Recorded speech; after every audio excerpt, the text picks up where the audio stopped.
We're travelling to South London to investigate a doctor who's being allowed to return to work despite evidence which suggests his mistakes contributed to the deaths of 2 women and that he was involved in a series of botched operations. Now, his victims say there's no way he should be allowed to return to the wards until the General Medical Council concludes its investigation into whether or not he's fit for practice. I suffer daily repercussions of my surgery. He actually removed the wrong ovary.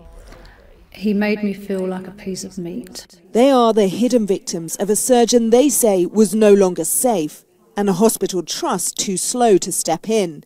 Despite a catalogue of mistakes, Dr. Rod Irvine was allowed to keep operating.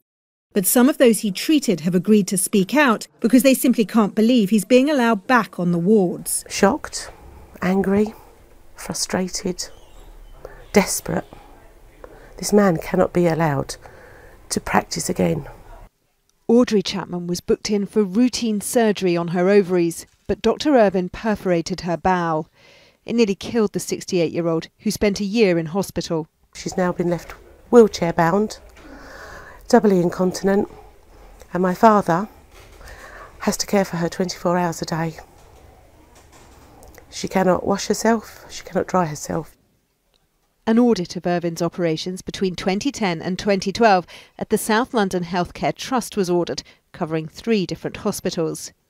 It revealed concerns in 66 cases, a quarter of those looked at. The resulting serious case review, carried out by an independent expert and leaked to ITV News, reveals one incident where the surgeon was recorded as having got the wrong consent, performed the wrong operation with a wrong delay in surgery.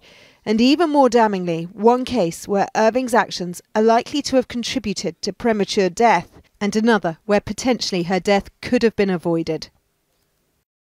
That finding referred to single mother Susie Sargent, who was booked in for a routine operation.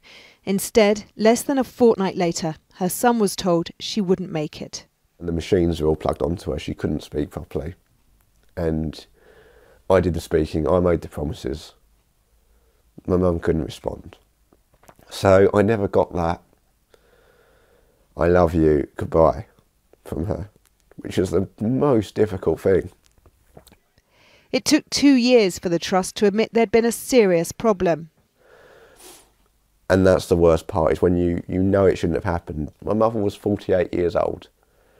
She worked full time. She was healthy. She was happy. She was a normal lady. She wasn't any different to any other lady, and it shouldn't have happened.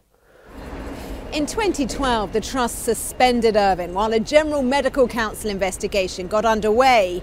But in the past few days, staff at this hospital have been told he will be returning to work.